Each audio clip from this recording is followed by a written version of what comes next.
What's up, taters? This is Tree from treeoflogic.com. So I have a different video for you today.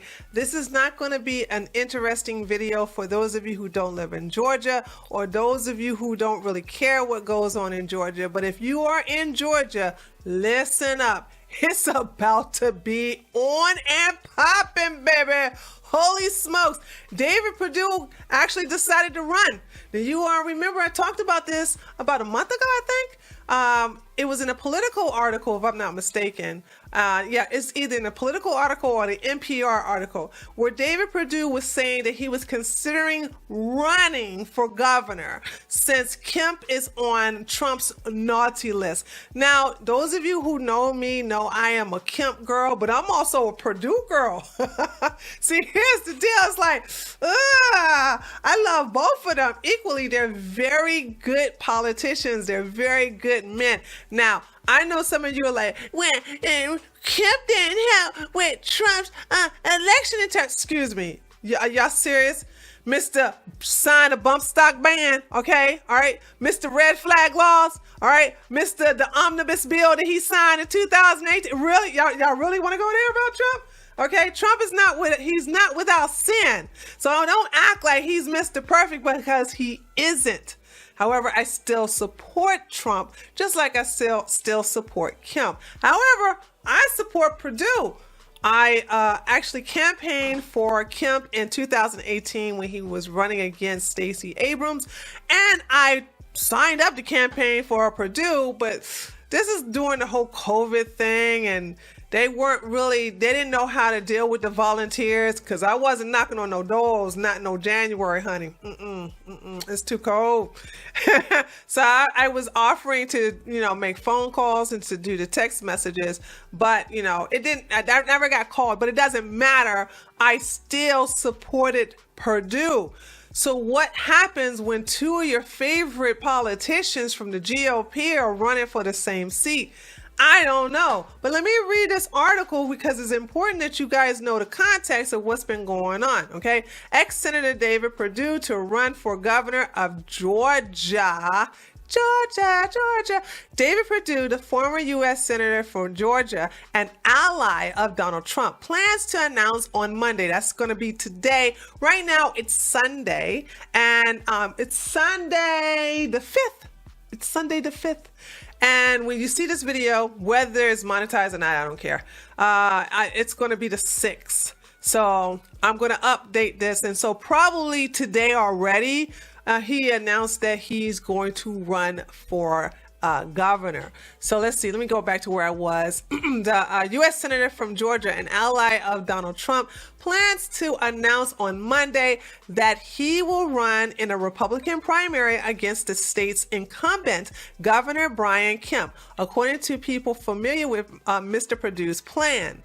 Mr. Trump has vowed to orchestrate Mr. Kemp's defeat as payback for the governor's refusal to help overturn the former president's November election loss in the state.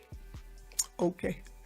I mean, that was bad, but still, like I said, Trump's not without fault, baby. Okay.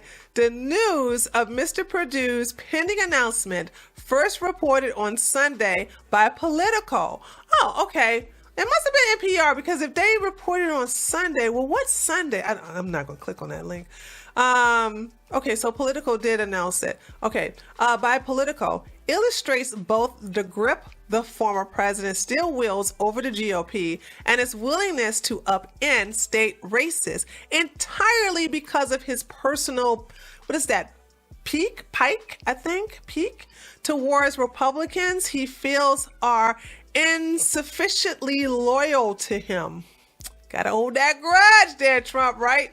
Mr. Perdue's decision to try to knock out a fellow Georgia Republican in 2022 is also sure to ignite an ugly and costly intra-party war before a general election in which the Republicans' nominee will likely face Stacey Abrams. That is just a half of it. It's going to be a mess. I don't want to see it. I really don't want to see it. I mean, I like both of them. And Perdue going to come out swinging because Perdue is very loyal to Trump, and Perdue is good, great. He's a great guy, dude. I hate that he's going to have to like throw some mud at Kemp, and Kemp is pretty cool too. You know what I'm saying? I mean, like I said, I have no hate for neither one of them, especially Kemp.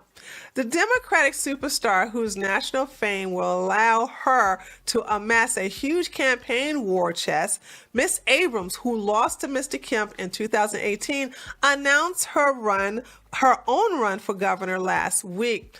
Miss Abrams' announcement accelerated Mr. Perdue's decision, moving up his timeline to before the new year. The former senator has told people he was uncertain about running, but decided to run because he's gravely worried about her prospect for victory over an incumbent who has been weakened by Mr. Trump's unrelenting attacks.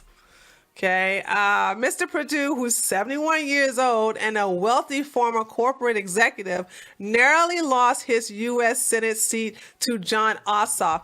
Oh man, that was so awful. Guys, he should not, well, two things happened in that runoff. And we're going to go into one of them, all right, in a minute. Jon Ossoff, a demon rat in January runoff, reports about his return, this time as a candidate for governor, have been circulating for weeks. A number of Republicans told the Atlanta Journal-Constitution in October that Mr. Perdue was considering the move. At a September rally in rural Georgia, Mr. Trump appeared to encourage Mr. Perdue to challenge Mr. Kemp, who is seeking a second term.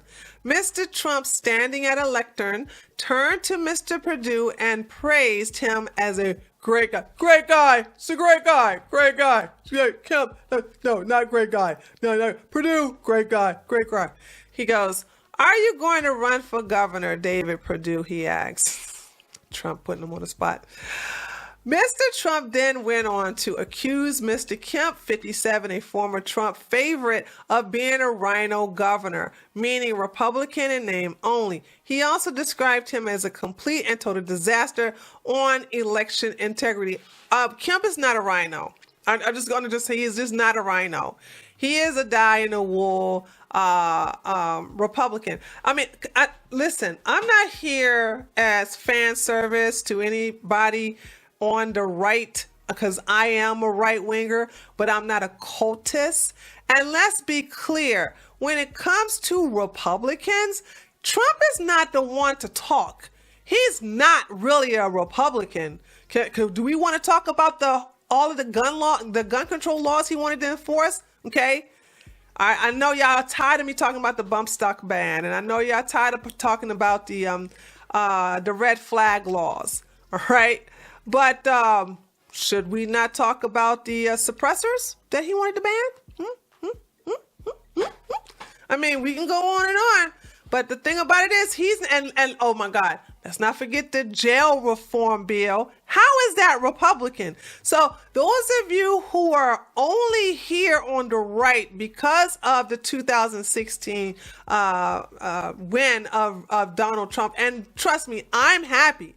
I actually voted for him during that time. I didn't think he was going to win because I thought Hillary Clinton was such a disaster. But let's be clear, okay? Trump is not in the position to call somebody a rhino, okay? If you are into politics, you know damn well that Trump is more of a populist. He's a centrist, a middle ground populist. Okay, because a lot of the things that he pushed for is stuff that Republicans do not push for. So let's be clear about that.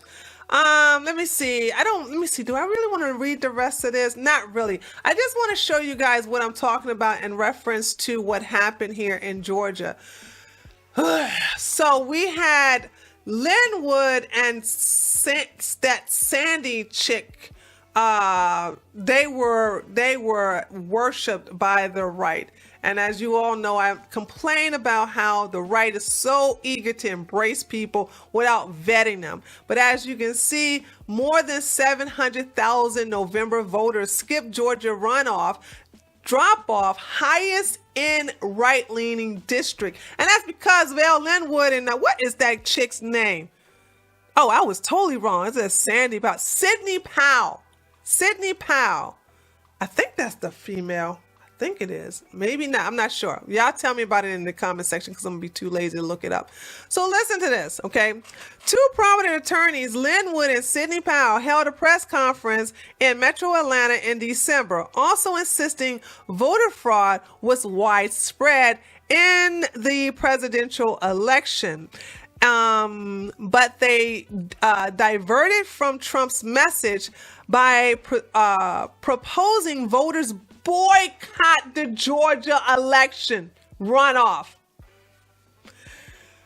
Yes, I could not believe he said it. He said it during a rally on stage. So he proposing voters boycott the Georgia runoff while the alleged fraud still pose a threat to the election process. So Linwood and Sidney Powell sit up here and say, you know what? We're going to boycott. We're going to teach them a thing or two and just boycott the election because you know your vote don't matter.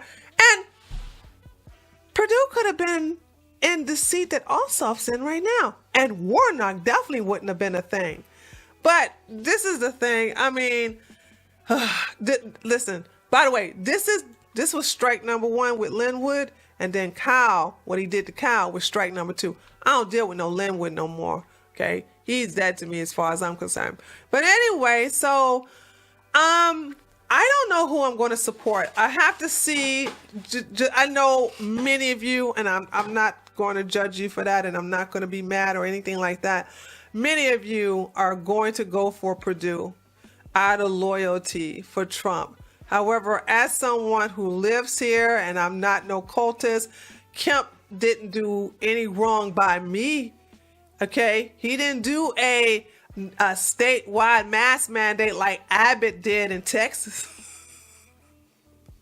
Okay, so excuse me, I'm like, y'all, it was so great to be free, you know what I'm saying, during the Koofy Koof time down here last year and also this year. We didn't have no craziness going down here during that time, and I really appreciate him for that. But Perdue is also a good person too. He's a good senator. I mean, he is a dying-to-war Republican as well. And he has pushed for a lot of, one thing I love about Perdue, he don't play when it comes to crime. And that's the one thing I do love about him when he was a senator and he was running for re-election. But now as a governor, I see him still keeping up that same line of hard on crime, which is very important to me, you know, since Georgia's pretty dark. All right. Well, not too dark, but it's dark enough. Okay. So, yeah. But anyway, this is going to be something interesting. Let me know what you think about it. I would love to hear you. Those of you who live in Georgia, I really want to hear from you. Like I said, I don't expect this video to be a big thing because it's strictly related to something in Georgia. But I also want to say that Kemp passed the voter reform, Kemp signed into law the voter reform bill, okay, that makes sure that what happened last year during the election of 2020 is not going to happen again in 2022 or 2024. So he has done a lot of great things here for those of us who live in Georgia and Georgians. And in my opinion, it's like putting two of your favorite uncles against each other. And I'm pretty sad about that. I expect this fight to be really dirty, but may the best person win. Who knows? I may go ahead and vote for Perdue over Kemp, or maybe go ahead and stick my loyalty to Kemp. Either way, they're both great men. They're going to be great governors for the state of Georgia. But one thing about Perdue, he got one over on Kemp. He got that voting base by Trump. And no matter how much many of us who are hardcore right-wingers hate to admit it, Trump basically has a strong hold on the Republican Party. So this is Tree from treeoflogic.com. Once again, let me know what you think about all of this by leaving a comment below this video. Don't forget to leave a like. Also, share my video, man. I don't say that actually. Share my video. I know I'm gonna tell you to subscribe, blah blah blah blah. But yeah, share my video. Okay? That PG, all right? And I'll see you guys either on my live stream, which I live stream every Sunday, Monday, Wednesday, and Thursday at 8 o'clock p.m. Eastern time on all 4 of those days, Sunday, Monday, Wednesday, and Thursday at 8 o'clock p.m. So if you don't see me on one of my videos, be sure to check out one of my live streams, and I'll see you next time. Later, taters!